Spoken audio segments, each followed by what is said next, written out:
उत्तर प्रदेश में अंतिम चरण का चुनाव 1 जून को संपन्न हो रहा है। कुल 13 सीटों पर यहां मतदान है, पर 4 सीटें ऐसी हैं जहां जातियों के चक्रव्यूह में एनडीए बहुत बुरी तरह फंसी हुई है। साल 2019 के लोकसभा चुनाव में उत्तर प्रदेश में भारतीय जनता पार्टी के दमदार प्रदर्शन और प्रधानमंत्री नरेंद्र मोदी की वाराणसी में बहुत बड़े अंतर से जीत में यह तथ्य दबकर रह गया था कि पूर्वांचल की कई प्रमुख सीटों पर बेहद करीबी अंतर से हार जीत हुई थी। मछली शहर, चंदौली, बलिया आदि में बहुत मामूली अंतर से पार्टी कैंडिडेट जीते थे। कम से कम 5 संसदीय सीट पार्टी हार भी गई थी।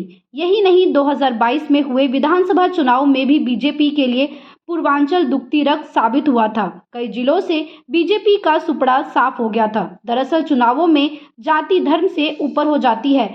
यह भारतीय लोकतंत्र की सबसे बड़ी खामी है, पर भारत में इसे मान्यता प्राप्त है। आइए देखते हैं कि अंतिम चरण में मुख्य रूप से किन सीटों पर किस तरह एनडीए फंस गई है।